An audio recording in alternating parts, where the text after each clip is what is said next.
Hello and a very good afternoon, ladies and gentlemen. Thank you for joining us today for our ISAS and Pakistani High Commission joint webinar called Pakistan's Economic Challenges and the Way Forward. To speak on this today, we are very delighted to have with us as guest speaker Dr. Ashfaq Hassan, Director General of the Institute of Policy Studies at the National University of Science and Technology in Islamabad, Pakistan. This session will be chaired by Dr. Imran Ahmed, Research Fellow at ISAS, and our session is also being live streamed. Now, with that, I will hand it over to Dr. Imran. Thank you so much, Saad, for that introduction. Welcome everyone to today's webinar on Pakistan's economic challenges and the way forward. Now, this issue is perhaps one of the most pertinent and complex challenges facing both the government as well as the people at this very moment. For one thing, we know that the economy is a deeply politicized issue in the country, and questions and uncertainties are rife about its relation to Pakistan's future. There are deep concerns about Pakistan falling into debt traps, about inflation and exchange reserves, and debates on reform and restructuring the economy. Yet amidst these challenges, there are opportunities as well. Pakistan's strategic location for trade, its youthful and dynamic labor force, there are natural resources, a continuing flow of remittances, and there are new and emerging markets providing for business opportunities and technological innovation, as well as an established agricultural sector. Now, to help us navigate through this complex landscape, we are privileged to have Dr. Ashfaq Khan, Director General of the Institute of Policy Studies at the National University of Science and Technology, Islamabad. Now, Dr. Khan has had an illustrious career spanning both academia and advisory roles. He'll be looking at the most pressing questions at this very moment. What should Pakistan be doing? What will be the key policy and reform initiatives? What is the way forward in the short as well as middle term? His presentation will last for about 45 minutes, after which we will open the floor for questions and discussion. Please submit your questions into the Q&A box for those of us who are joining in. I now invite Dr. Ashfaq to share his thoughts on the way forward. Dr. Khan, you have the floor. Thank you. Thank you very much. I'm now putting my slide. But before that, I would like to thank Institute of South Asian Studies of the National University of Sciences and Technology for giving me this platform to share my thoughts on Pakistan's current economic challenges and the way forward. Can you see the screen? Yes, we can. Okay. I'm also grateful to Pakistan's High Commissioner, Madam Rukhsana, for connecting me and my institute and my university with the Institute of South Asian Studies of the National University of Singapore.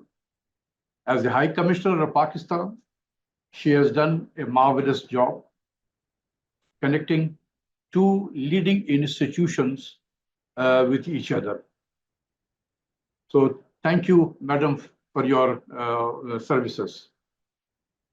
Now, before I delve into the detail of the subject matter, I would like to explain to the audience that besides my academic career, I have also been at the helm of affairs in the Ministry of Finance for 11 years as economic advisor, as Director General of the Debt Office, as well as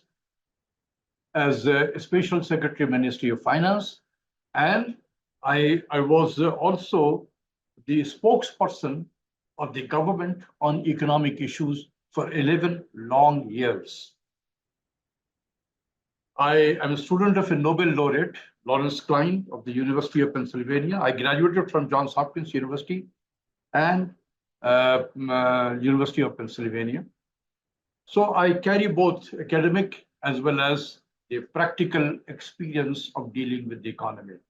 So my today's presentation will reflect my academic as well as my practical experience of dealing with Pakistan's economy for quite some time. A few words regarding my university. Not very many people know about National University of Science and Technology, but I'm very happy and proud to explain that NUST, according to the QS ranking of 2023-24, it ranks globally 367 and 64 ranking in Asia. But there are many subjects in which our ranking falls between 100 to 250, depending on which department of which school we are talking about. So NUST is #1 university of Pakistan, and globally it ranks 367. NUST Institute of Policy Studies is the only think tank of National University of Sciences and Technology, and it deals in the areas of economy, strategic studies, international relations, rather geoeconomics and geopolitics, energy, water, and environment, and in the areas of innovations and technology and innovations. So these are our main area of emphasis of National University of Sciences and Technology. Now, having giving you the brief background of NUST about myself, let me come to the subject matter. The plan of my study, my presentation is the following. I will give you a very introductory remarks, and then I have divided Pakistan's economic outlook of performance into two parts, pre-1990 and post-1990. And you will be, after my presentation, you will see that pre-1990, Pakistan's economy was a totally different economy. And post-1990, it became a totally different economy.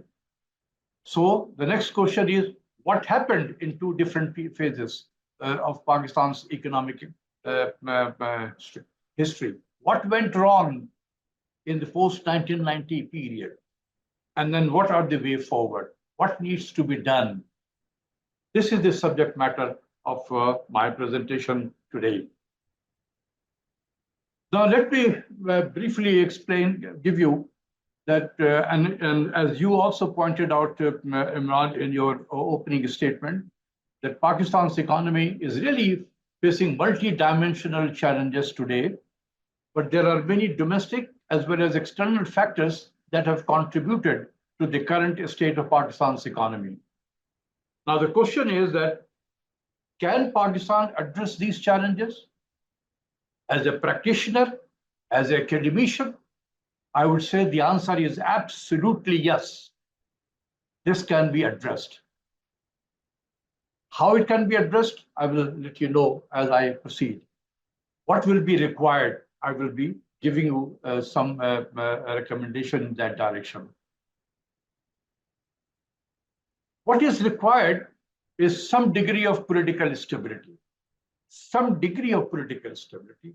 We cannot expect an ideal situation. Pakistan is a developing country, and it is developing, institutions are also developing. So some degree of political stability is absolutely vital. Further, we require a credible economic team of only 5 to 6 people. And this is based on my experience of dealing after a very difficult period of the decade of the 90s. When I landed in Ministry of Finance, I have seen myself that only 5 and 6 people will be required to address these challenges, and 5 and 6 competent civil servants. Close coordination between Ministry of Finance and the country's central bank. Remember that Pakistan is a developing country. Every stakeholders will have to play their own roles, and they will have to work along with each other. They cannot build a Chinese wall around their own institution. We are a developing countries. Always remember that Pakistan is a developing country. We cannot have an ideal situation of Ministry of Finance and the central bank working totally in a different platform. This cannot happen in a developing country like Pakistan. And lastly, the commitment of the leadership. Commitment of the leadership to improve the economy will be necessary to address current challenges. So these are the things, very general things I have pointed out, that this will be the requirement when I say that, yes, it is absolutely yes, we can address Pakistan's economic challenges. These are 5 or 6 things that this is a prerequisite. Yes, Pakistan's economy has always been like this, as it is currently it is experiencing. The answer is no. Pakistan's economic performance can be divided into 2 phases, as I stated in my earlier. Phase 1, which covers period from 1950 to 89, and phase 2 covers 1990 to 2024, as we speak. So Pakistan's economy performed robustly, rather strongly in the first phase, that is between 1950s and 1989. But it started facing difficulties as it moves into the second phase, as it moves into the decade of the 90s and onward. What happened in the first phase and what went wrong in the second phase? This will be your question in your mind. And this is the subject matter of my presentation. Now, what happened in 1950s and until 80s? This 40 years, 4 decades, Pakistan emerged as a role model for economic development in developing countries, particularly in the decade of 60s. Why? Because Pakistan was a newly established country and there was enormous opportunity to grow strongly. Whatever you do, it will contribute to economic activity of the country, because there were a lot of opportunities that existed in a newly established state. We had strong and competent civil servants, which we inherited from joint India. They were known as ICS officer. And then later on, these people, they were very qualified. These people, they established the civil service of Pakistan. They produced remarkable civil servants. So we had a strong and competent civil servants running the day-to-day state affair of the state. Relatively educated political leadership. In other words, our ministers were relatively educated at that time. Right agricultural and industrial policies that we adopted during that period of time. Remember that in the same decade of 60s, we had Green Revolution in Pakistan. We had our industry continued to grow over 10% per annum during the decade of the 1980s, and we celebrated decade of development in the 60s. So we had right agricultural policies, right industrial policies, and there were policy consistency. And then private sector played an important role. It was the private sector-led growth promoted by the government. Pakistan did not go to the IMF to seek balance of payment support as a perpetual borrower in the in the period when we are discussing 1950s to 1980s. We did not go to the IMF perpetually. We have gone occasionally 1 or 2 times. And sometimes we did not borrow money. Sometimes we borrow money very, very little. We came out from the IMF. Economic policies were made within the country. And the country, and within the country, by the country's leadership, as well as the country's policymakers. This word you will see when I come to describe Pakistan's economy in the 90s and onward. This is the major flaw in the 90s and beyond. That economic policies were made outside Pakistan. Country's leadership and the policy makers only became an implementer of the policies. Why? I will come when I reach there, I will describe. Now, this table summarizes Pakistan's economic performance over the last 76 years, 72 years, because I'm describing from the decade of 1950s and until today. You can see that in the 50s, I'll concentrate on the first column, real GDP growth and inflation on the second part, column. In the 50s, Pakistan's economy grew by 3% per annum, thanks to the Korean War. Thanks to Korean War, otherwise this growth would have been a negative because Pakistan was in transition. Pakistan got independence in 1947. Things were very flux until 1951-52. And as we moved into the decade of the 50s, things were not very much in line because we were evolving at that time. But came the Korean War of 1952-53 that resulted that when the Korean were a major exporter of textile and garments, they became involved in war, and that market was captured by Pakistanis entrepreneurs and industrialists, and then we exported a lot, and that contributed to our economic growth. The average growth of 50s were 3%, and then we entered into the growth in the decade of 60s, which I said it was one of the golden period of Pakistan's economic development. Pakistan became a role model. Our economy grew close to 7% per annum during the decade of 60s. Industries grew over 10.5% per annum during the 1960s.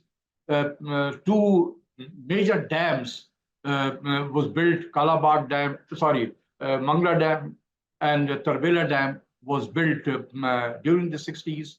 Green Revolution came in Pakistan, the Maxi Park wheat that led to acceleration of agricultural growth. So many factors contributed to this. Then we entered into the decade of 70s.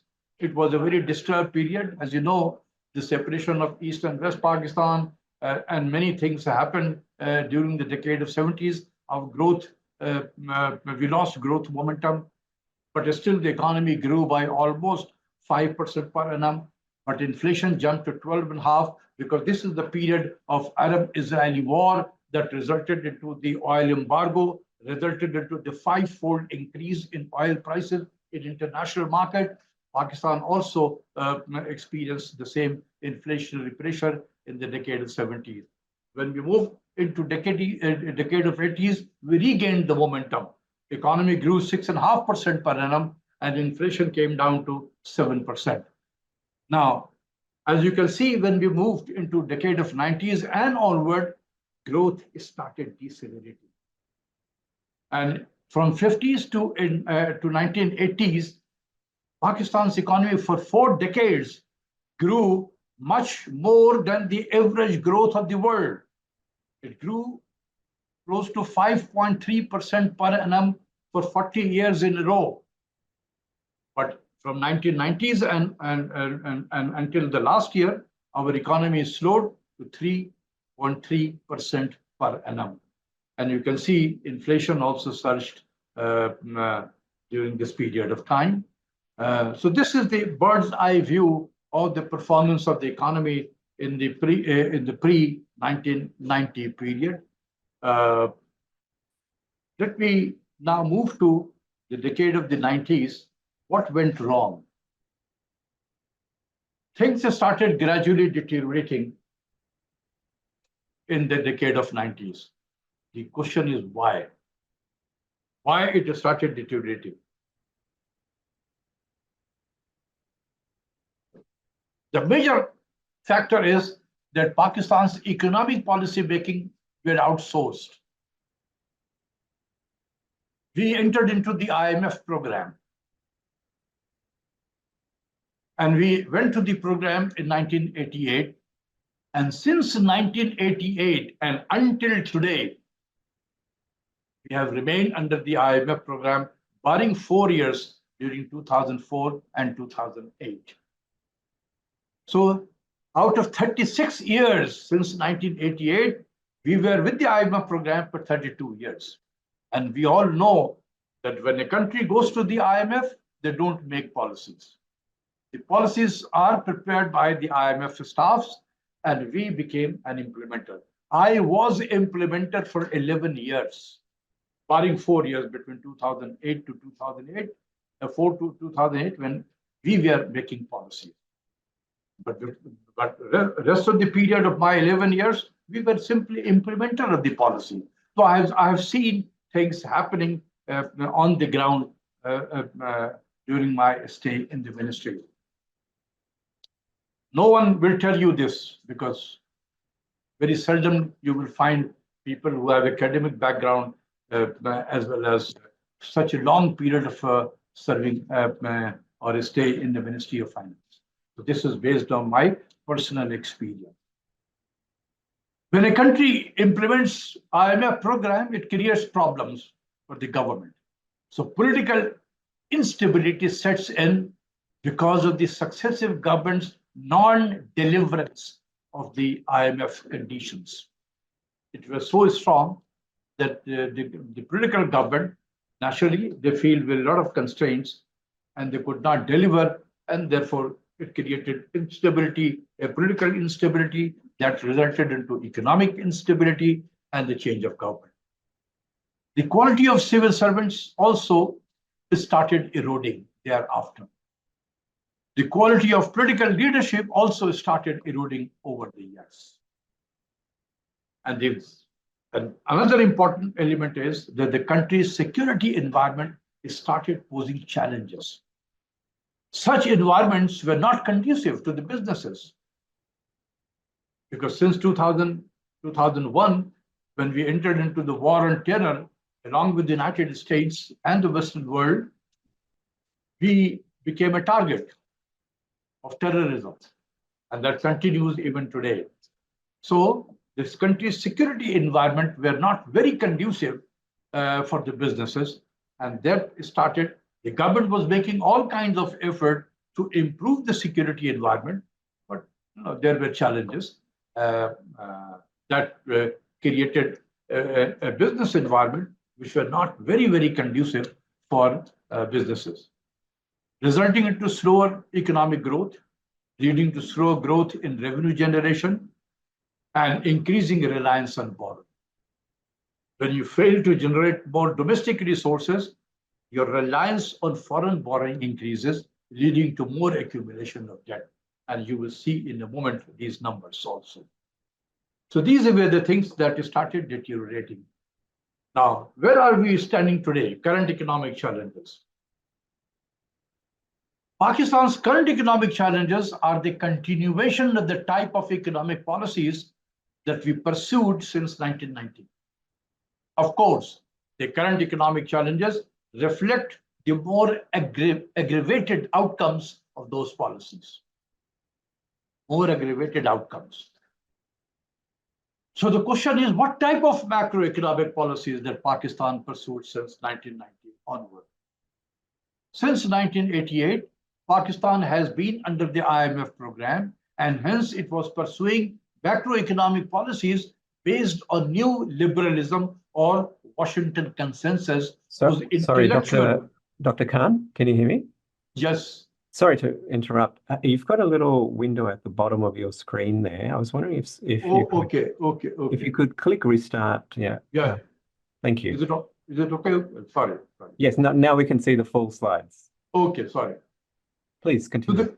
So the question is that what type of macroeconomic policies that Pakistan pursued since 1990? Since 1988, Pakistan has been under the IMF program, and hence it was pursuing macroeconomic policies based on new liberalism or Washington consensus, whose intellectual foundation is rooted in Chicago School of Thoughts.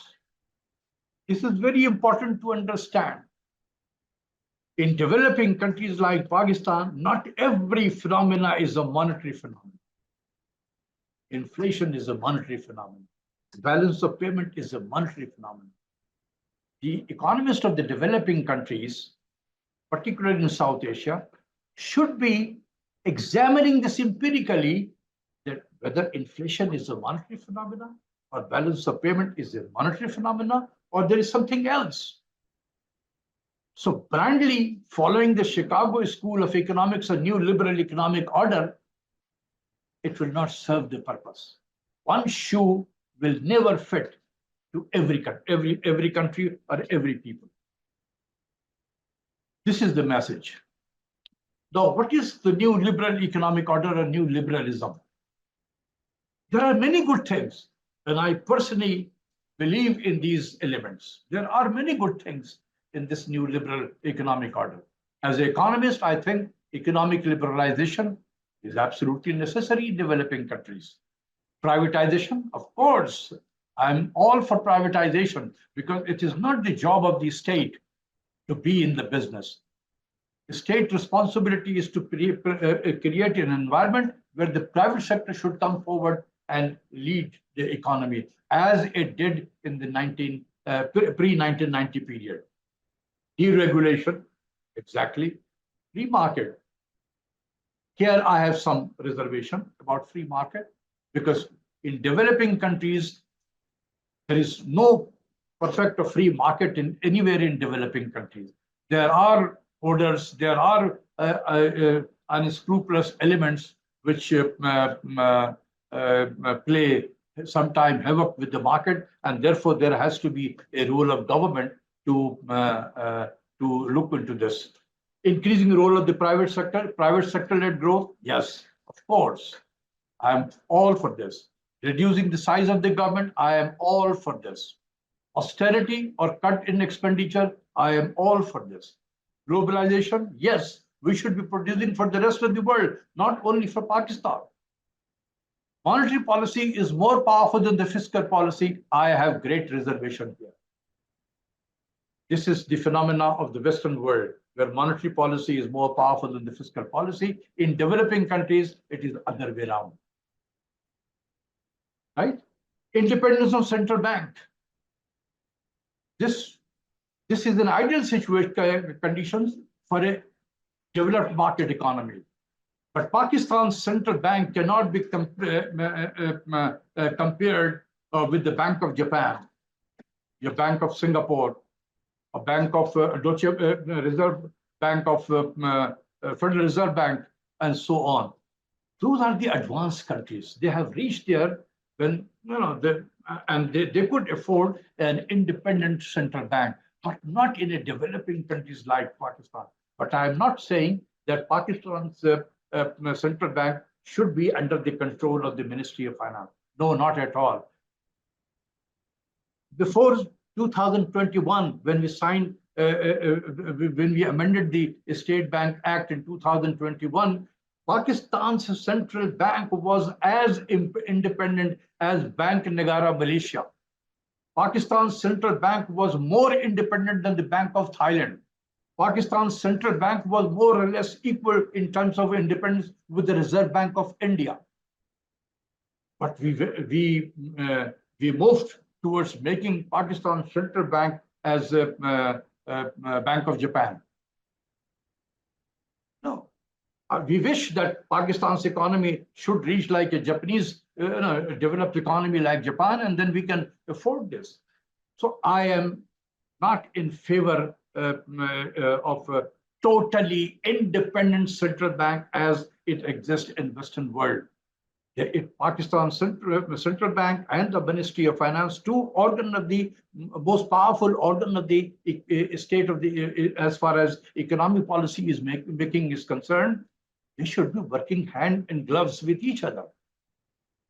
So you can see I am free market. I have lots of doubts. and monetary policy, role of monetary policy, I have serious doubt.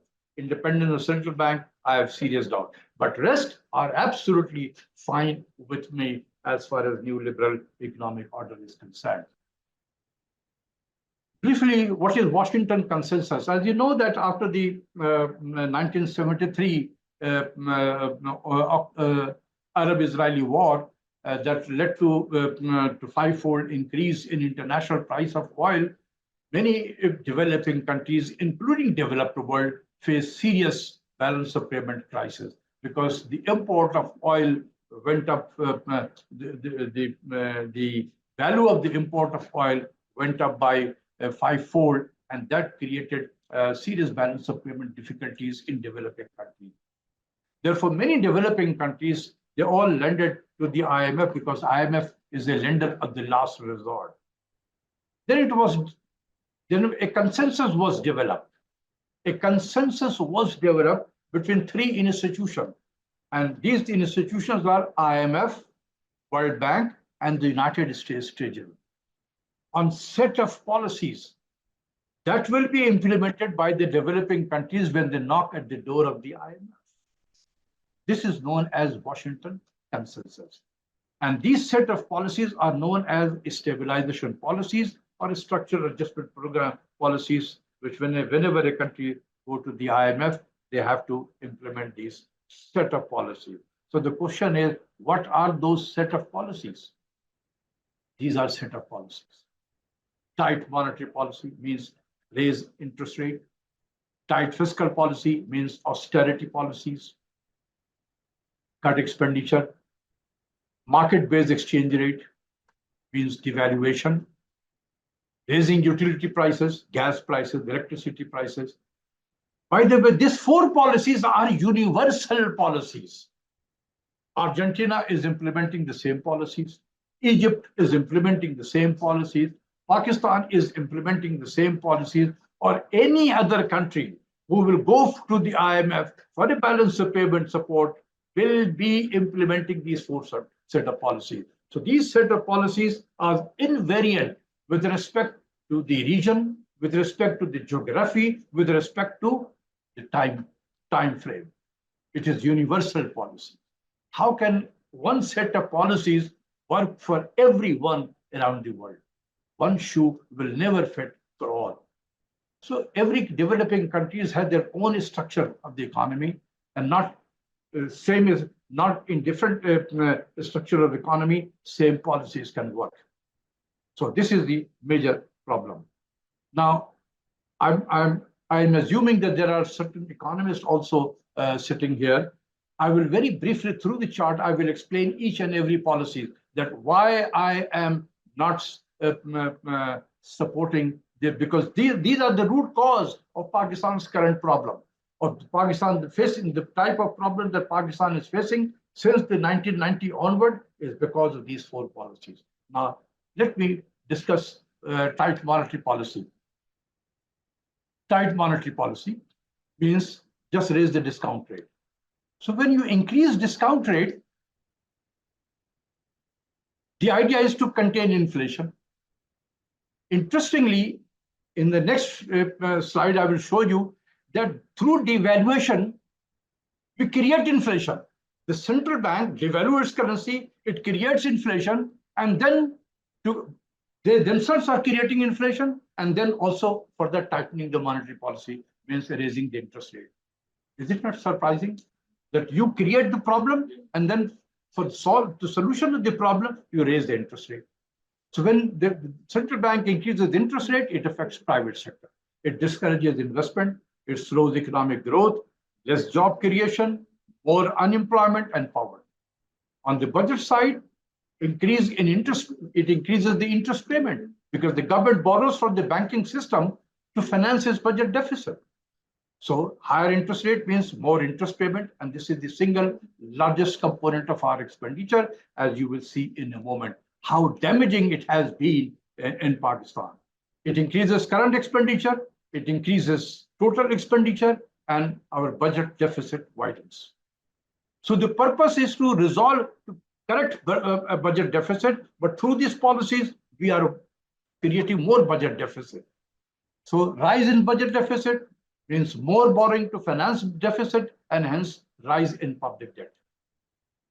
So this policy is creating private sector to discouraging private sector, economic growth slowing down, less job creation, unemployment rising, poverty is rising, and our budget is being totally destroyed. It is contributing to the rise in budget deficit, means more borrowing and more public debt. Come to the second, devaluation part, market-based exchange rate. By definition, it increases inflation. When it increases inflation, then government further tightens the monetary policy, increases the interest rate. It affects our cost of borrowing for the private sector. It hurts our exports because it becomes less competitive in international market. There are people must be in this hall or in this lecture who would say that devaluation improves the competitiveness of the economy. It will increase exports. But sir, in the case of developing countries, when over 60% of the imports of export-oriented industries are imported, when you devalue your currency, the 60% cost of your imported inputs will go up. The landed cost will go up, and that will make your industries non-competitive. And you will see in a moment, Pakistan is witnessing de-industrialization. It increases devaluation, increases public debt. Without borrowing a single dollar, public debt will go up. How much? I will show you in a moment. It increases again interest payment, current expenditure, and total expenditure, and it contributes to your deficit. So where are we solving the problem? We are creating problems through these policies. Tight fiscal policy, austerity in the government spending. Of course, I agree with this. But imagine that through increase in interest rate, we are discouraging private sector to invest. And through austerities, we are discouraging public sector to invest. So neither public sector is investing, nor private sector is investing. How can economy be revived? Just imagine this. How can economy be revived? We are not allowing private sector to come forward. We are not allowing government to come forward. So neither the government nor the private sector investing money, and therefore the economic activity slows down. And then raising utility prices. These are, increase gas prices, increase electricity. All these adds to the cost of production. So through these policies, if as a student of economics, if there are 4 factors of production, the labor, capital, energy, raw materials. So by raising interest rate, we have increased the cost of borrowing. So cost of capital has gone up. Through devaluation, we enhance the prices of raw material. The landed cost of all the raw material will go up. So we increase the prices of raw material. Another factor of production. By increasing the prices of utilities, we have again increased the prices of energy. And when all these things happen, then there are pressure that minimum wage should go up. So if when all the factors of productions are going, the prices of factors of production are increasing, how can that industry be competitive in the market? As a result of this, look at this. This is an eye-opening, sir. This is an eye-opening. No one will tell you this table. I have prepared this table. From September 2018 to June 2003, 4 years and 9 months. Because of these policies, the policies that I just described, the total cost that Pakistan had to incur $148 billion. $158 billion just because of the 2 policies. Increase in interest rate costed Pakistan roughly $37 billion. And because of the devaluation, public debt has gone up. It costed Pakistan almost $112 billion. You add $148 billion just for the sake of $6 billion of IMF. But this program, for the benefit of the people of Pakistan, for the benefit of the economy of Pakistan, I leave it to you for your judgment. Now, these are the 5 challenges that Pakistan. I will just close here.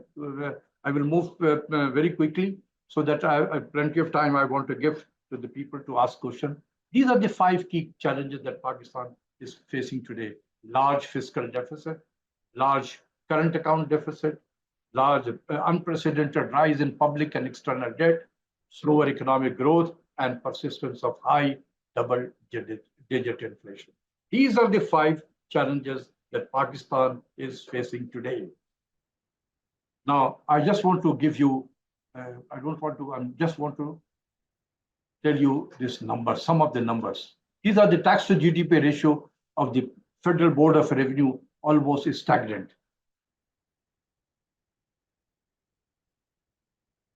Now here, I just want to explain these things through data. Look at the current expenditure of the 90s and until last year. Current expenditure is about almost stagnant, 17, 18, 20%, average 17, 18%. Defense expenditure has continuously declined. This is the main element of international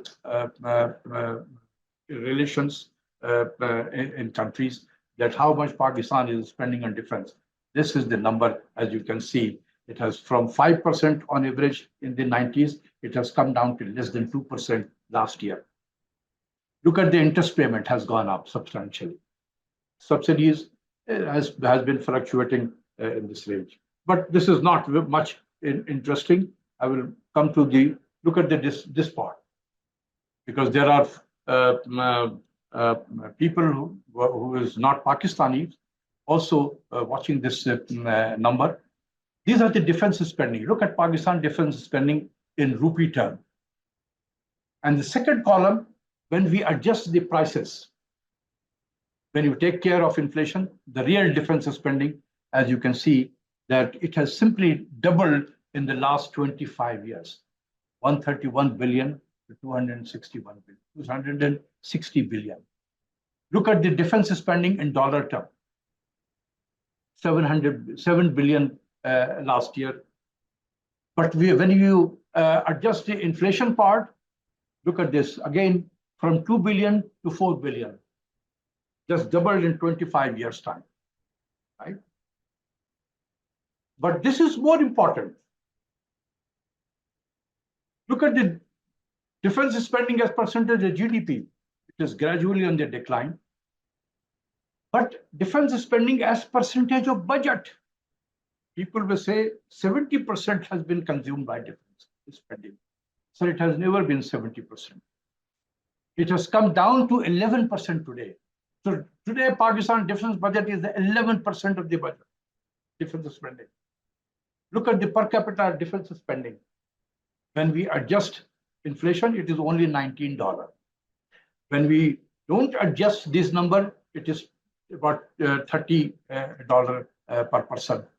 But there are countries, in our neighboring countries, where the defense spending per capita is $57, $60, several $100. Because the country's defense spending depends on the country's security environment. Hi, Dr. Khan. Can you hear me? Yes. So I think we're almost at around 3. Yes, I'm just closing down. I'm closing down. Okay, wonderful. I'm aware of that. Yes. I don't want to spend much time here. I just want to show you a few slides. This one. Sure. Because this is the impact of keeping interest rate high, tight monetary policy. Look at this. You will never see any developing countries where these numbers you can see. Interest payment as percentage of total revenue, as you can see that last year it was almost 60%. 60% of total revenue is gone for interest payment. It is three-fourths of revenue was consumed for tax of the tax revenue was consumed by interest payment. And when we collect taxes and we give provinces under the National Finance Commission award, whatever left is the net federal revenue. That net federal revenue was not even sufficient to finance one budgetary item, which is interest payment. So you can see this keeping interest rate high, because the IMF has said that you have to keep this interest rate high. Look at this, where our budget has gone. It's totally been destroyed. This is another, look at this, the growth. This is the contribution to our total expenditure. If our total expenditure is rising, people will say, cut down your expenditure. Which expenditure should be cutting down? And we can cut down interest payment. Look at the contribution in last year. 88% increase in total expenditure came from interest payment alone. Which expenditure should be cutting? Interest payment. How can we reduce the interest payment? Cut down your interest rate. So this persistence of keeping tight monetary policy for a very, very long period of time, supposedly to contain inflation, empirical evidence in the case of Pakistan says that inflation cannot be reduced through keeping interest rate high, because interest rate is the cost of production, which is passed on to the consumer. It is a cost. It leads to cost-pushed inflation.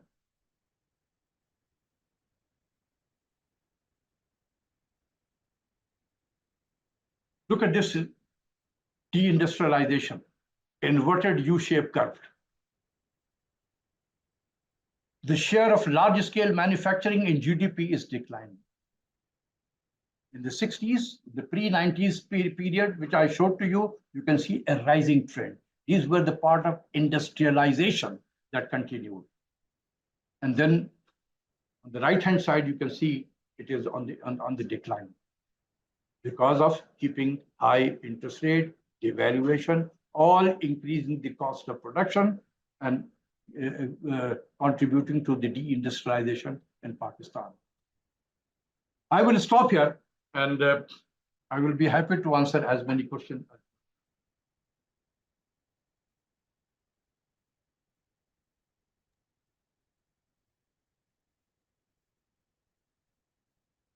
Thank you so much, Dr. Khan.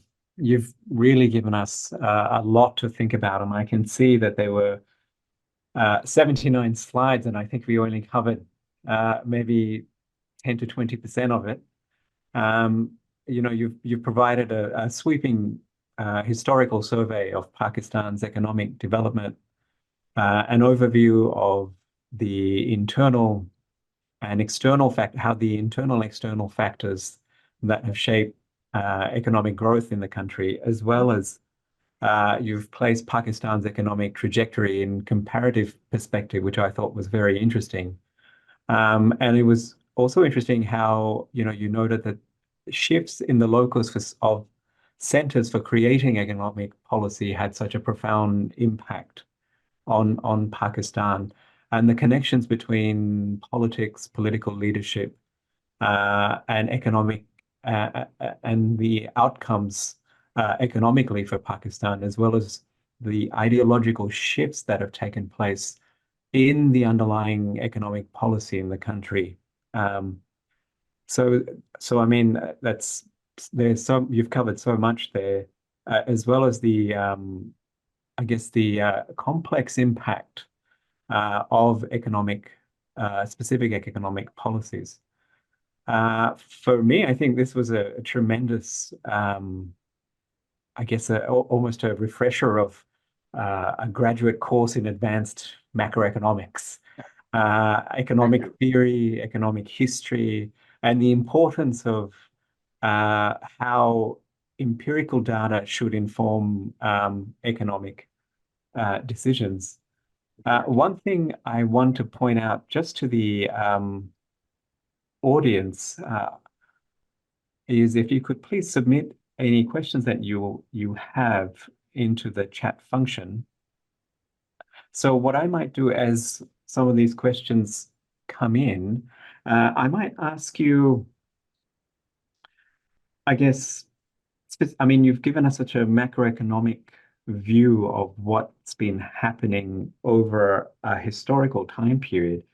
I wanted to sort of shift to the contemporary, and I know that you didn't quite get to cover some of this in your presentation because of time, and perhaps here I could get you to address this. So given Pakistan's current economic challenges, what do you think are the top 3 priority areas that the government should address in the short term? Yeah, good question. Good question. Very good. And then once we have that, I can see here that we've got 3 or 4 questions, so we can go to those afterwards. Okay. The first thing in the short term means in 1 year time, and then some in the medium term, between 1 year and 3 year times, and some in the long run.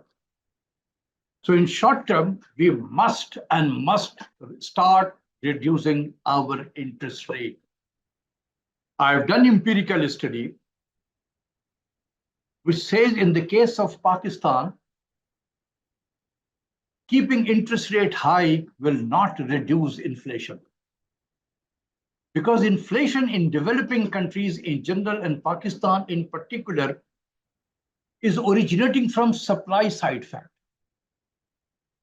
That is food prices, as well as government itself creating inflation by raising the prices of utilities every day.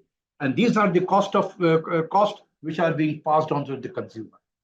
So how can, by increasing interest rate, can you reduce the prices of the commodities, prices of electricity, petroleum prices, because we are not the price setter of international price of oil.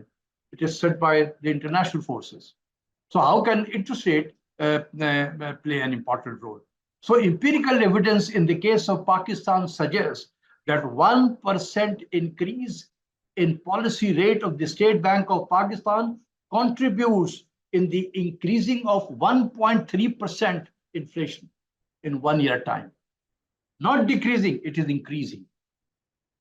So the persistence of inflation in Pakistan, one of the reasons is that interest rate has remained very, very high.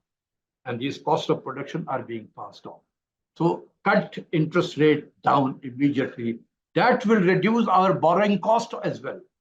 1% reduction in discount policy rate will release 350 billion rupees in the budget. This can be done easily. So my suggestion is by June is in the next year, at least we should cut down interest rate by 200 basis points, bring it to 20%, and in the next fiscal year, bring it down gradually to 16% and so on. In the next 3 years' time, it should be in the single digit. This is my policy number 1. Second, you see, the country is facing always dollar problem, shortages of foreign currency.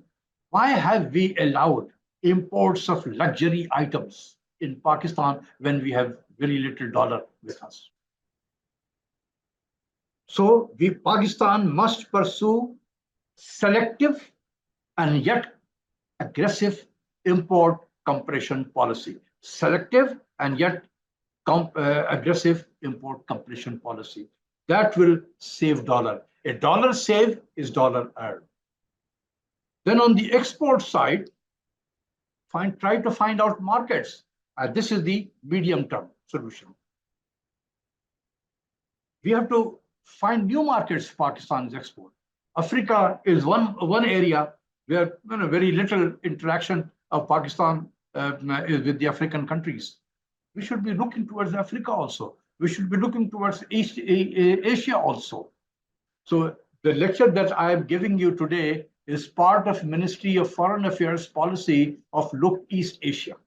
Our Pakistan's relation with East Asia should be increasing. East Asia means ASEAN. should be increasing, enhancing. We are trying to deepen our relationship, and my lecture is in that direction also. So these are the areas: reduce interest rate, aggressive import compression policy. This is the short-term solution. And there are many reforms that we have to implement: agriculture sector reforms, tax reforms, and so on. Thank you so much. I might go straight to one of the audience questions. I've got a question here. If the economy of Pakistan was doing very well in the first 40 years, why did Pakistan have to go to the IMF in 1988 and outsource its policymaking? Good question.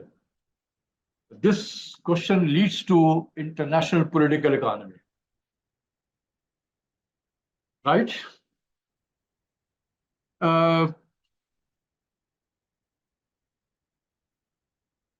How should I try to explain?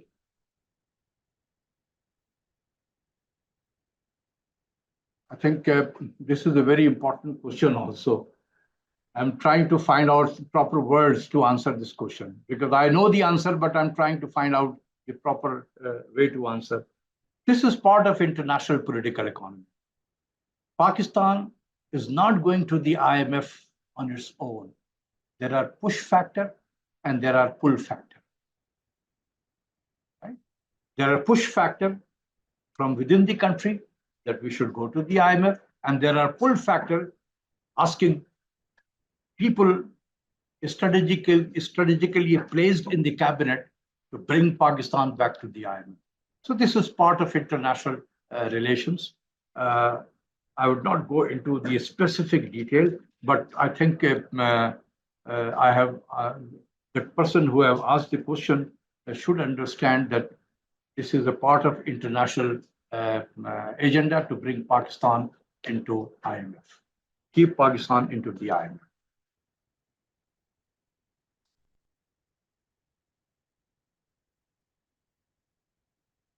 Thank you so much. So I've got another question here. There are some signs that the current government may be willing to relook trade with India. Is re-engagement with India on matters of trade feasible? And how much of an impact, if any, will this have on Pakistan's economy? Yes, I am all for trade with our neighboring countries. Just like as we are trading with the rest of the world, we should be trading with India as well. And if the government is thinking in that line, we all be supporting the government in establishing a regular or a normal trade relationship with India. Of course, in this case, we should be discussing with the Indian authorities also. Every country would like to protect its own industries as well. And when we talk about China and the United States, they are trading themselves, but they are trying to protect their own economic interest as well.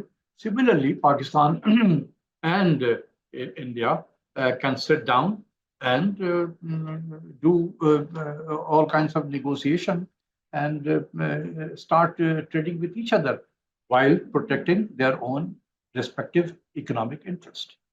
So we should be establishing trading relationship with India. So we have another question from Hassan Jaffrey.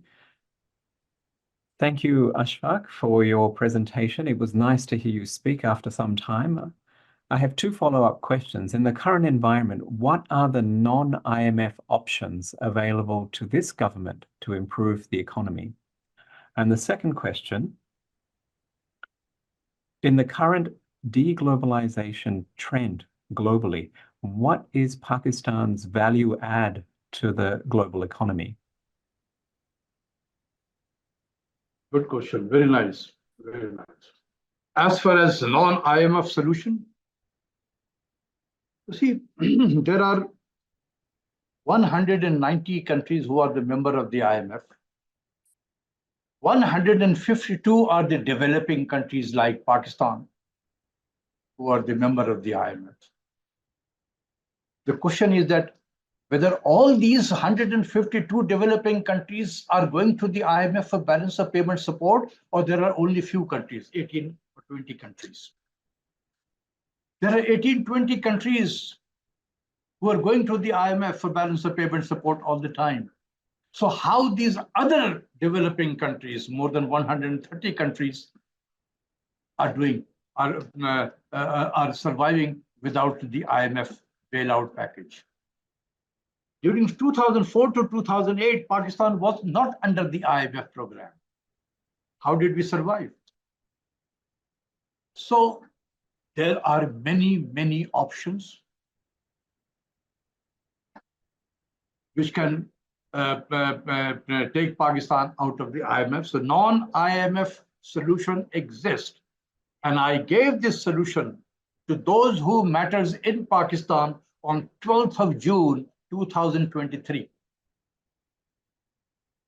3 hours presentation, non-IMF solution. But as I stated,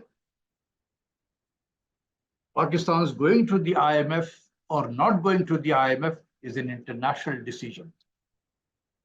We don't take decision here, right? So this is part of international political economy.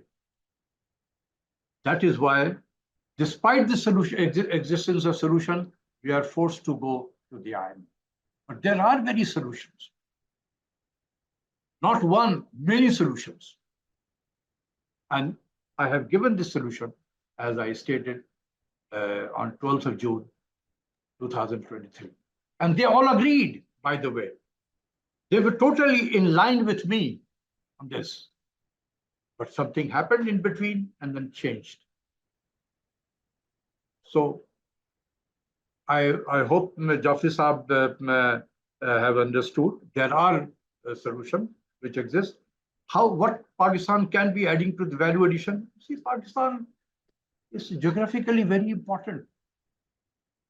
If you come here, this is an English-speaking country. Many people understand English. Second, geographically, Pakistan is strategically placed. If someone comes into Pakistan, spend money here, they have a market Central Asia, they have a market in Middle East, which is very close from Pakistan. So Pakistan can offer such things to those countries. So Pakistan's strategic importance, Pakistan's populations, Pakistan's middle class with buying powers are still existing. So for that respect, it is an attractive country. And as you can see, as we speak today, Saudi, more than 40 Saudi investors are sitting in Pakistan and they're having meetings today. So there are people who have started coming to Pakistan.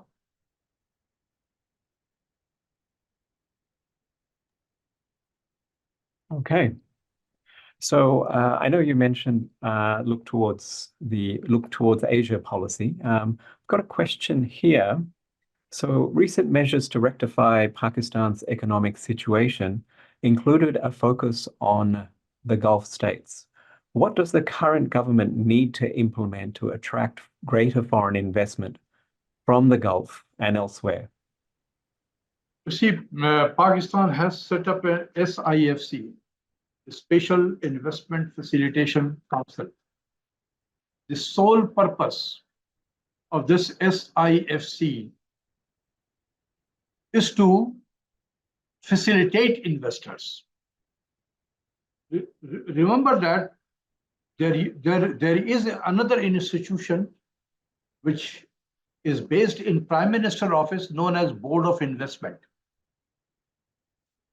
If Board of Investment would have been doing a great job, there would not have been a reason to establish SIFC. So SIFC is a platform through which we are attracting foreign investors. This institution has been established on the insistence of the Middle Eastern investors that we want to come to Pakistan, but we need facilitation. So this is what the SIFC is doing. And as I stated, as I'm speaking with you, there are 40 Saudi investors are already in Islamabad discussing the ways and means to enhance their investment in Pakistan. And then other Middle Eastern countries like Qatar and UAE, Kuwait, they are all in the pipeline. So SIFC is playing a very important role, giving them confidence that their investors are safe, investment is safe, and they will be facilitated in Pakistan.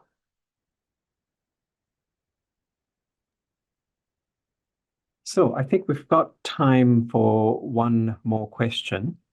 We've got a question here from Divya.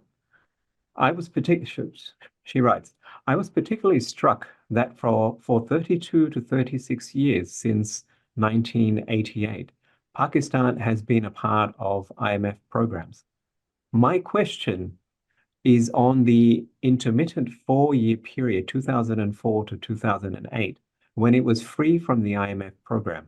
Could you share a bit on what went right during this period and why it could not be sustained? Okay, very nice.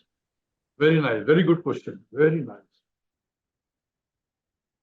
During 2004 to 2008, we were out from the IMF.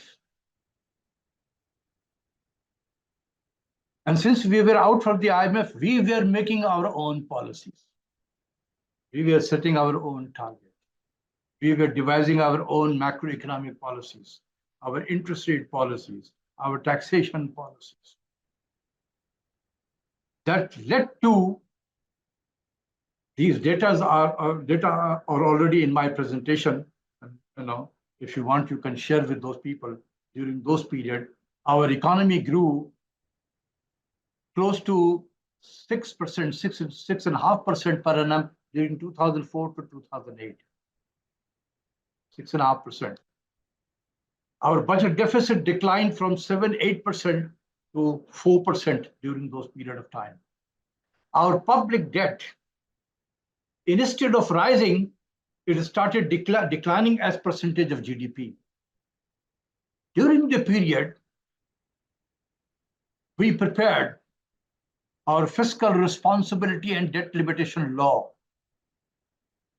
which says that our public debt should be coming down to below 60% of GDP by 2012-2013. We achieved that target much ahead of time. Our inflation remained in single digit during that period of time, all because we were making our own policies.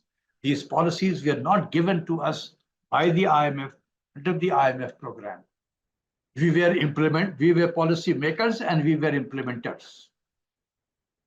What went wrong? When 2008, the new government came, and as I stated, there is a pull and push factor started operating.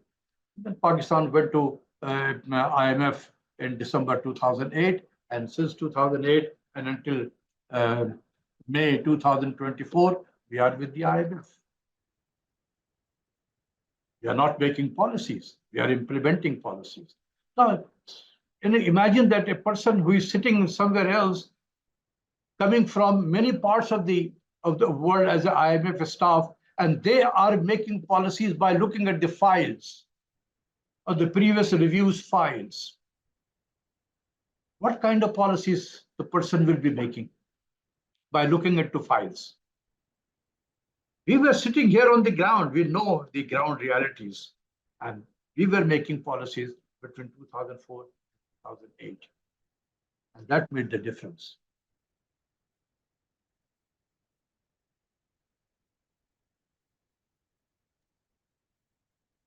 Thank you so much, Dr. Khan. So I think we're almost out of time. Was there any sort of concluding remarks you wanted to make? We've got about 3 minutes. 2-3 things. That one shoe will never fit for all. The economic structure of developed and the developing countries are different. Therefore, policy prescription will have to be different, particularly with respect to inflation.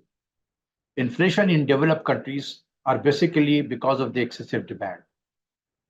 And interest rate is an instrument that curbs demand. So that policy is meant to counter that kind of inflation, which is originating because of excessive demand. But if in a developing countries where inflation is a supply side determinant as well as government own administered prices are rising, interest rate is not the right instrument.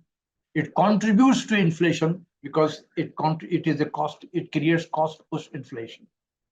So we have to distinguish between these two policies also. Final word is that whatever Pakistan, which we are facing the challenges today, this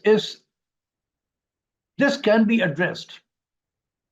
Believe me, in 2 to 3 years' time, I am very, very hopeful because I have seen even worse than the current situation in the late 1990s and early 2000, when after nuclear explosion of 1998, when Pakistan had to go through the sanctions, not a single dollar was coming out from outside, but we kept on paying our debt on time, and our reserve came down as low as 400 million. Today we have more than $8 billion reserve. It was only $400 million, and then we came out from that crisis. So I have seen the worst, even worse than today, and that is why I'm saying that we can come out from this crisis in 2 years' time. I am very, very hopeful because Pakistan has enough potential, enough potential. The only thing is we have to make policies, not the others will be making policies. Second thing is that I'm really grateful to Institute for South Asian Studies of the National University of Singapore. We would like to strengthen our relationship between NIPS, NAST, and this institute, South Asian Institute of National University of Singapore.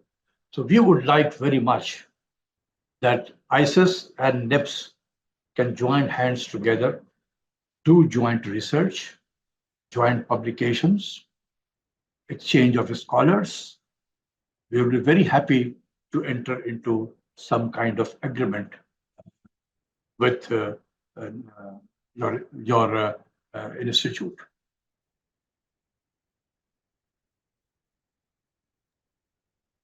Thank you so much, Dr. Khan. And thank you to our audience for their thoughtful questions. I also wanted to acknowledge and thank the High Commission of Pakistan as a partner for supporting this lecture. So I will wrap up. I think thanks again. And yes, I'll hand over to Saad. But I'm also would like to thank our High Commissioner, High Commissioner Rukhsana, for her effort that led to the interaction with you and your audience while sitting in Islamabad. So thank you, madam, for your great service to the country and to the institution. God bless you. On behalf of ISAS, we would just like to extend our thanks to both Dr. Khan and Dr. Imran for this insightful session. Thank you for those of you who tuned in, and we hope to see you at our upcoming events. Have a good day. Thank you. Thank you very much. Thank you to all your audience also.